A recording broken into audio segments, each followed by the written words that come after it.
ஆண்டவராகிய இயேசு கிறிஸ்துவின் இனி நாமத்தினாலே வாழ்த்துக்கள். நீங்கள் அனைவரும் நலமாக இருப்பீங்கன்னு சொல்லி ஆண்டவர்களை நம்புகிறேன். தொடர்ந்து உங்களுக்காக ஜெபித்து வருகிறோம். இந்த வருஷத்தில் 11 மாதங்கள் கர்த்தர் கிருபையாக காத்து நடத்தி இந்த வருஷத்தினுடைய கடைசி மாதத்துக்குள்ளே சொல்லப்போனால் இந்த பண்டிகை கால மாதத்துக்குள்ளே தேவனாய் கர்த்தர் நம்மை கொண்டு வந்திருக்கிறாரு. ரொம்ப சந்தோஷம்.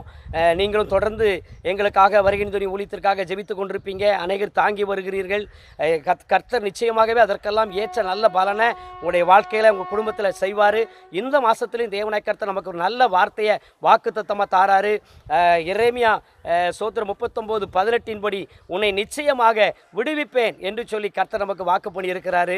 ஆமருமையானவர்களே, இந்த வருஷத்தில் ஆண்டவரை கடைசி மாதத்துக்குள்ளே வந்தால் கூட ஒருவேளை நீங்கள் 11 மாதங்கள் எந்த காரியத்திற்காக ஜெபித்து உபவாசித்து ஆண்டவருடைய சமூகத்தில் விண்ணப்பித்து ஏதாவது ஒருவேளை ஒருவேளை அந்த காரியங்கள் உங்களுக்கு சக்ஸஸாக ஆகாமல் ஒருவேளை தடையாக இருந்தால் கூட இந்த மாதத்தில் தேவனாய் கர்த்தர் சொல்கிறாரு, உன்னை நிச்சயமாக விடுவிப்பேன் என்று சொல்லி. ஆமருமையானவர்களே, எந்தெந்த காரியத்தில் உங்களுக்கு விடுதலை வேண்டுமோ, எந்தெந்த காரியத்தில் உங்களை ஆசீர்வதிக்க வேண்டுமோ அதையெல்லாம் இந்த மாதத்தில் தேவனாய் கர்த்தர் செய்யணும்னு கர்த்தர் விரும்புகிறார். அது மாத்திரமல்ல, புதிய வருஷத்தையும் நீங்கள் ஆசீர்வாதத்தோடு புதிய வருஷத்துக்குள்ளே நுழைய ஆண்டவர் சோத்திரம் உங்களை ஆசீர்வதிக்கணும்னு விரும்புகிறாரு.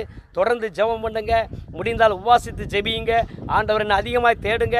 நிச்சயமாகவே இந்த வருஷத்தில் அநேக நன்மைகளை இந்த மாதத்தில் ஆண்டவர் காண செய்வார்.